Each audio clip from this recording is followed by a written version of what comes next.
Good evening, beautiful spirits.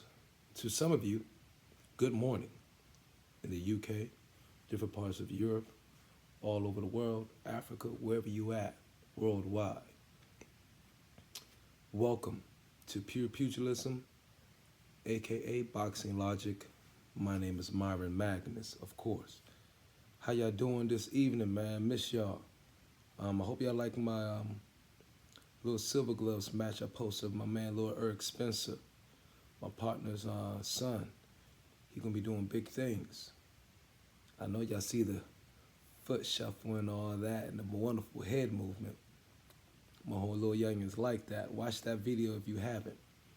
But hey, I want to talk to you guys because over the weekend, I sometimes I get on these just spontaneous actions of research of various things that I know less about. You know what I'm saying? I like to educate myself on the history of certain things in sports. And so I wanted you guys to chill with me for a few minutes, hopefully no more than 15, 20, and check out some history, a short, brief history on the sanctioning bodies of boxing. Okay? And a few things became revealing to me. And so I wanted to share them with you. So see if you can pick up exactly on some things I pick up as far as the politics of boxing. You know? And we always ask, wonder this, we always wonder that, wonder this. But very few of us take the time out to take a minute and just look and or to figure out why this happens, that happens, and all that, to put the pieces of the puzzle together. And so this what this segment is about. Hang with me for no more than 20 minutes and let's get to it. Now let's start off with the sanctioning bodies, and let's start off from the oldest to the youngest. Okay? And the oldest being the WBA. Okay? Of course, all the information I read from right now will be from Wikipedia. Okay? So you can check this out for yourself. The World Boxing Association.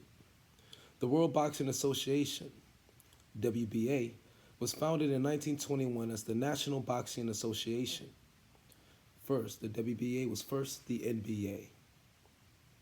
Of course, reformed to become from the NBA to now today the WBA, the National Regulating Boxing Body of the United States.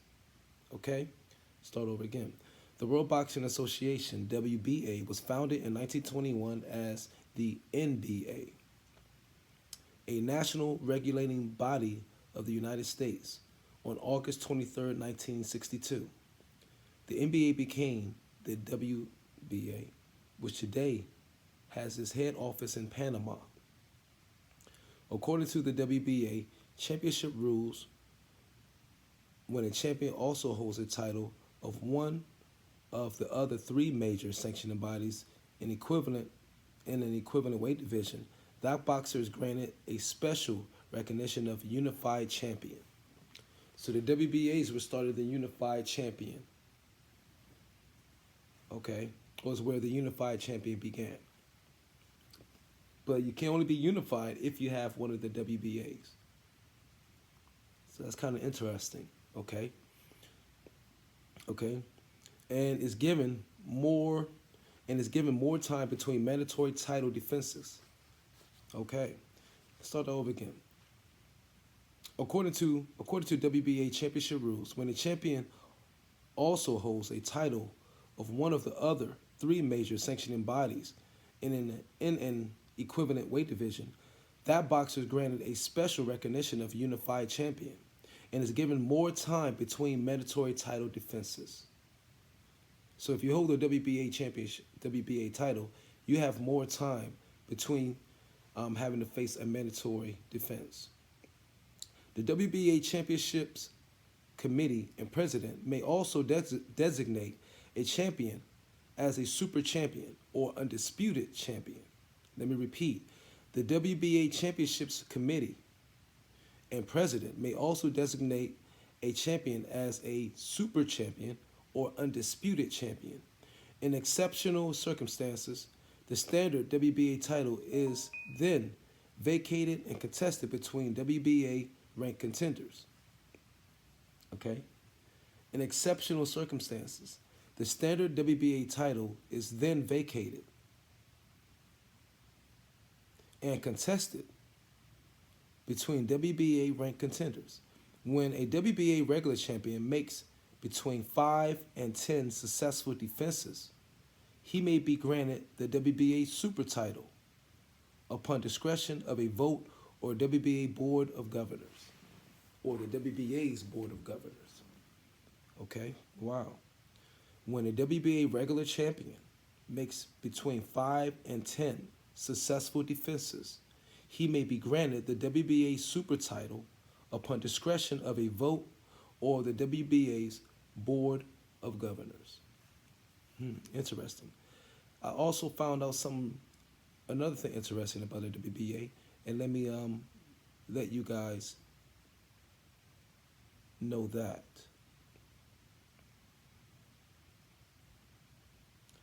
By 1975, a majority of the votes, let me go start off at the top. The WBA is the oldest and one of four major organizations which sanction professional boxing bouts, alongside the IBF, WBC, and WBO.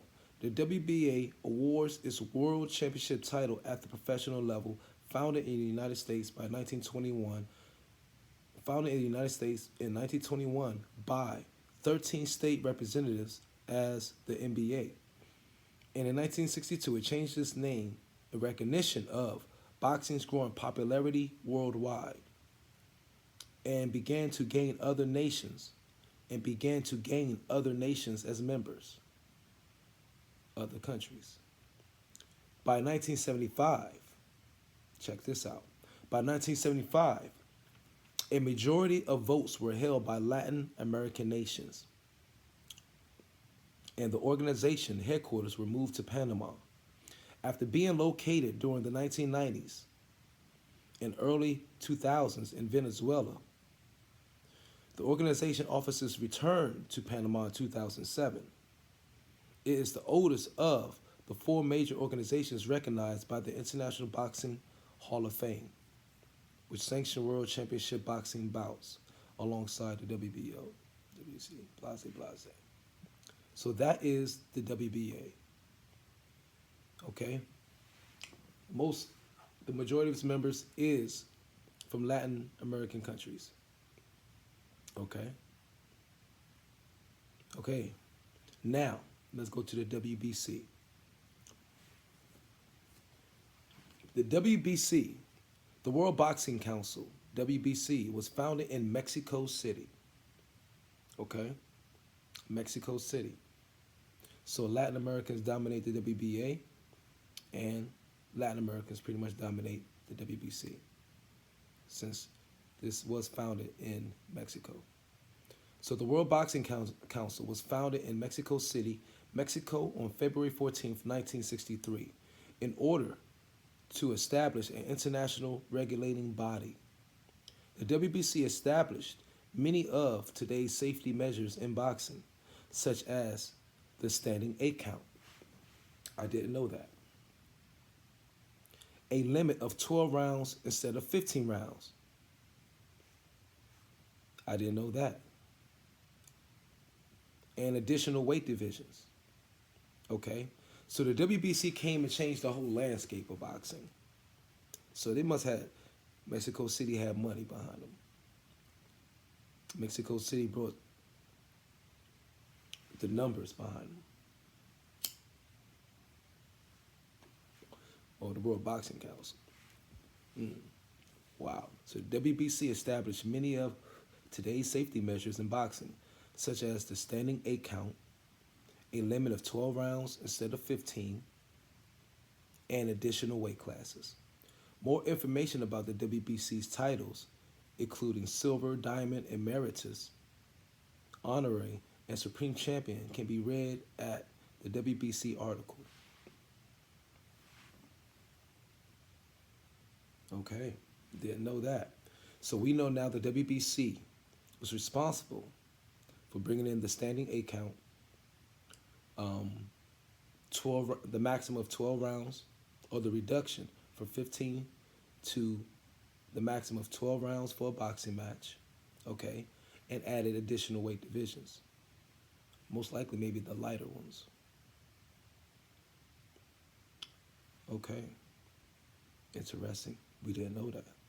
I didn't. Now let's go to the IBF.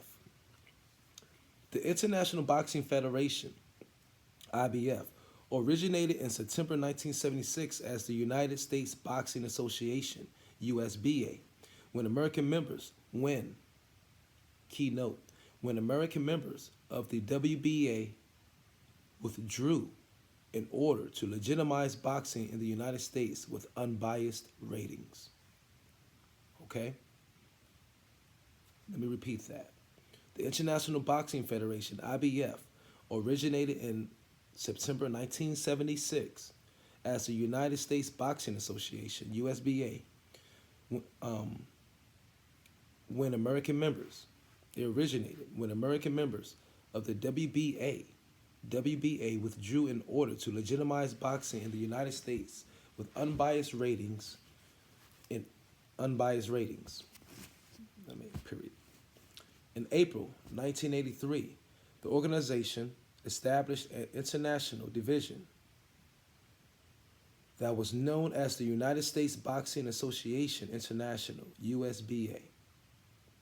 In May 1984, the New Jersey-based USBA International was renamed and became the IBF.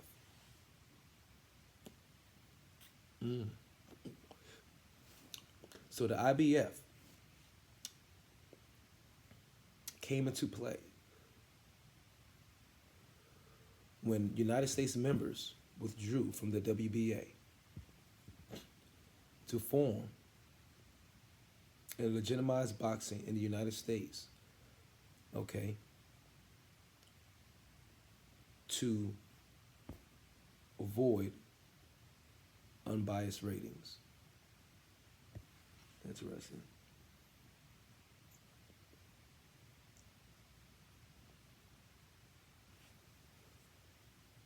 So the IBF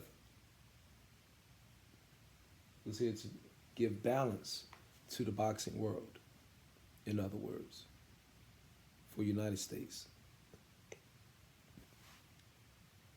citizens. Okay, let's go. Interesting. Let's go to the WBO. The World Boxing Organization, WBO, was founded in San Juan, Puerto Rico, which is a self-governing commonwealth of the United States, of course we know. In 1998, the WBO was formed in 1998. In its early years, the WBO's titles were not widely recognized. By 2012, when the Japan Boxing Commission officially recognized the governing body, it had gained similar status to the other 3 major sanctioning bodies. Japan brought the money. Okay? And another more international status, and now we're being more recognized in Asia. Okay? So you had Latin America mixed up with Asia, and now more people recognize this, of course, going to recognize it, of course. And so it legitimized it. They had more money to back and compete with other big boys. Okay.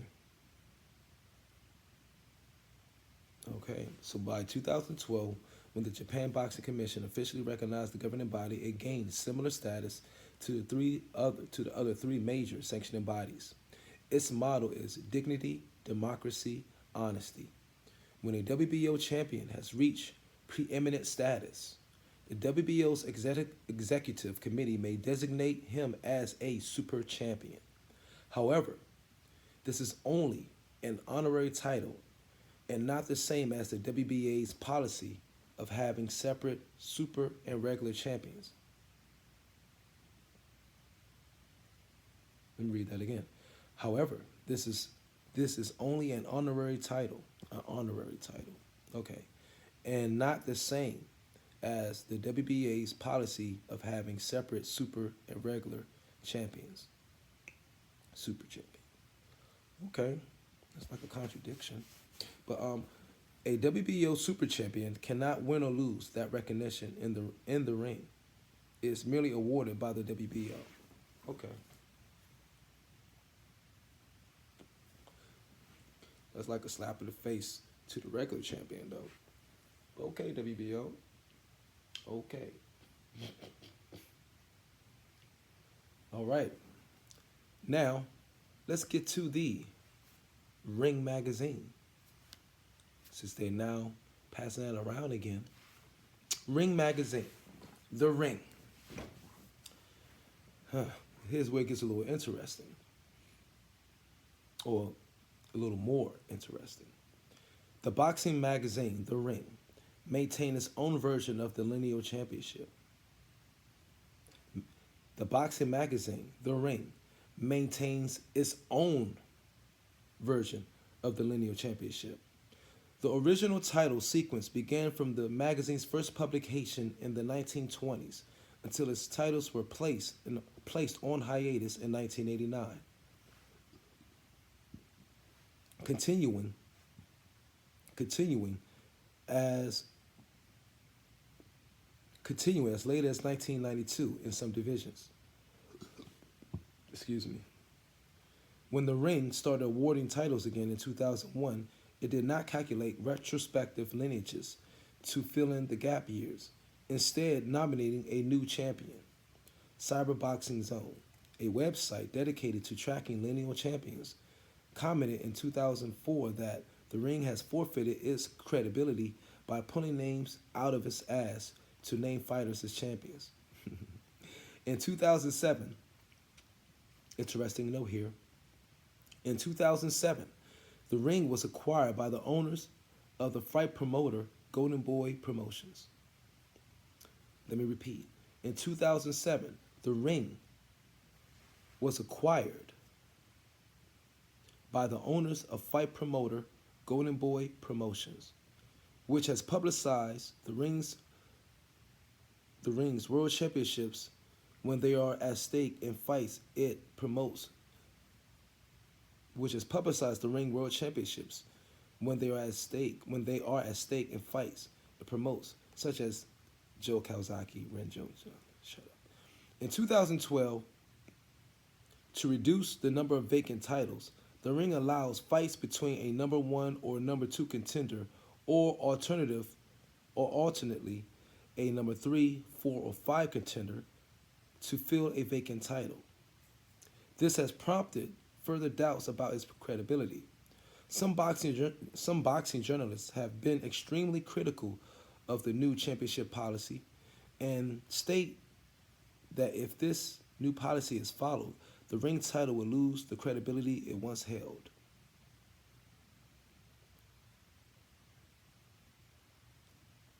Okay. Ring magazine, also read, was owned by Burt Sugar.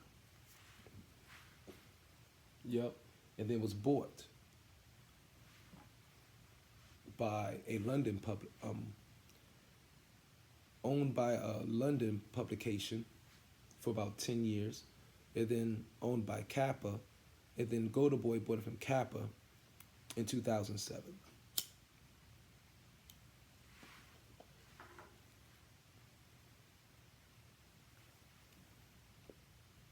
Okay. The Ring magazine. Let me hit the Ring on. Let's the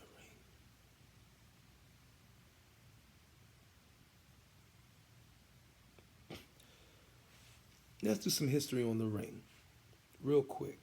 The Ring, founded and published by Boxing Hall of Fame member Nat Fleischer, has perpetrated boxing scandals, helped make unknown fighters famous worldwide, and covered boxing's biggest events of all time.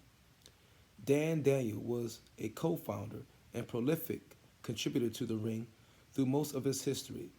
It refers itself as the Bible of boxing. During the Fleischer years, the contents page or indicia of every issue carried the claim, "The Ring is a magazine which a man may take home with him." He may leave it on his library table safe in the knowledge that it does not contain one line of matter either in text or the advertisements which would be offensive. The publisher of the Ring guards this reputation of his magazine jealously. It is entertaining and is clean. So they ran a whole bunch of dirty magazines back in the day, pretty much. Stag films and shit. In 1972, following Fleischer's death, managing editor Nat Lubbe, his son-in-law, took over as publisher, launching in 1977 three international editions of the magazine. The Spanish version, Ring en Español, was published in Venezuela and distributed to all Spanish-speaking countries and the United States until 1985. There was also a Japanese version published in Tokyo and a French version published in Paris. In 1979, the magazine was purchased from Lubbe by flamboyant publisher Burt Randolph Sugar, who hired future New York Boxing Commissioner Randy Gordon as editor-in-chief. By 1985, both Sugar and Gordon had moved on, then watched from the sidelines as the Ring neared bankruptcy in 1989, causing the magazine to cease publication for most of the year, until rebounding under new ownership and management in 1990. The Ring magazine was saved from ruin in 1990 by Boxing Hall of Fame publisher Stanley Weston, who founded Boxing Illustrated, KO and World Boxing, and GC London Publishing Corp. My bad. Weston was a sentimentalist, and 15 years after joining Ring magazine as a stock boy, Weston purchased the magazine that gave him his first job.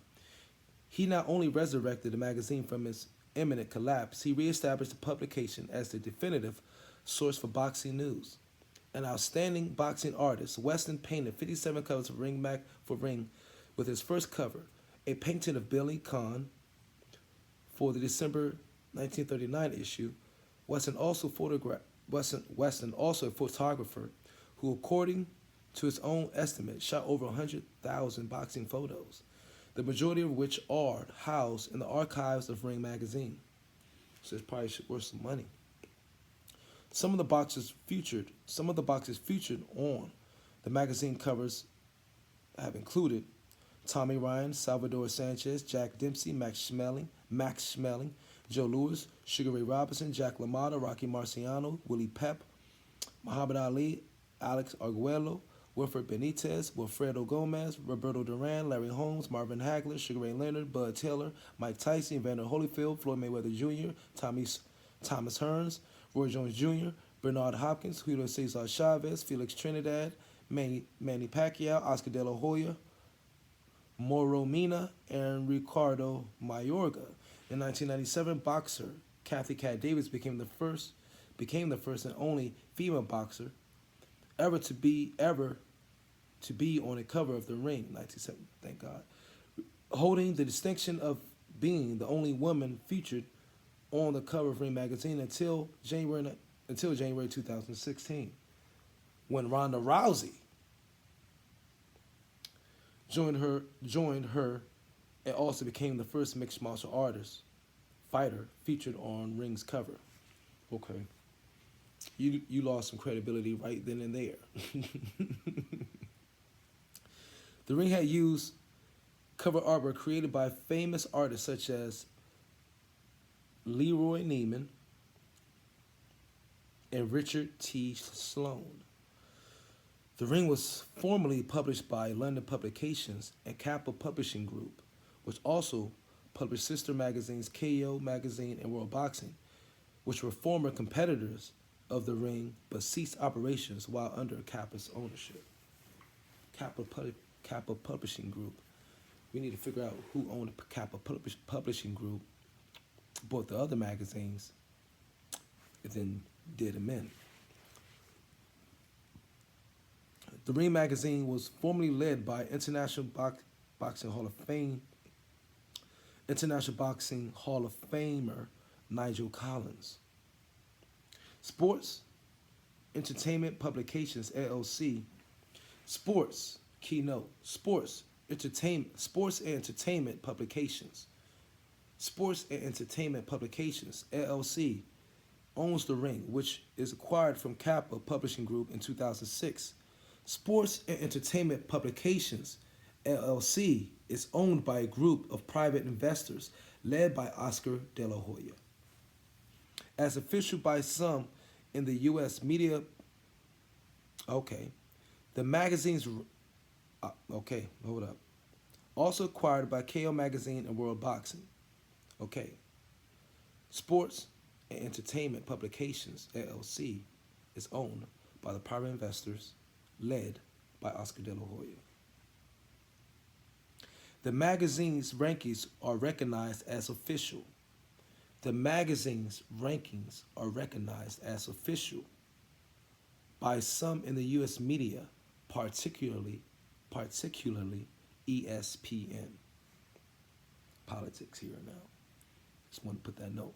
While some may see a conflict of interest in a boxing promoter being paymaster at what is essentially a magazine rankings organization that awards world titles and belts, De La Hoya says that is not the case.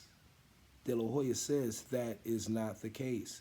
These magazines will be held in an editorial trust where they will be operating totally independent of any influence from me or others from the Golden Boy companies. Golden Boy companies. So Golden Boy has a conglomerate right now. As it relates to editorial direction or content, also there is a 35 member ratings advisory panel. Who the fuck is in this panel though? We don't know, right?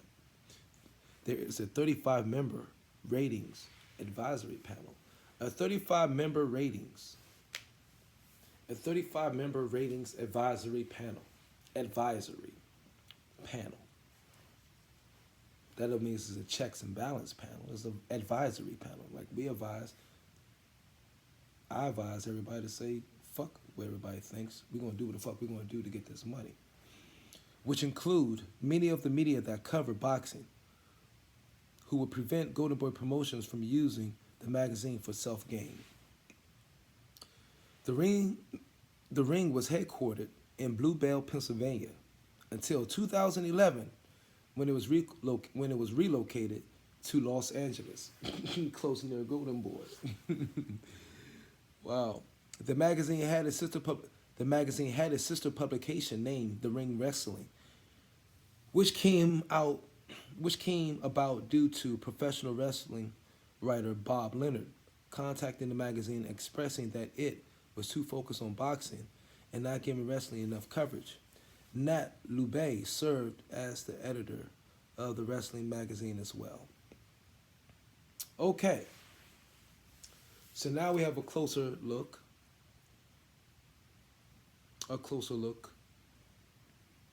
at the sanctioning bodies of boxing.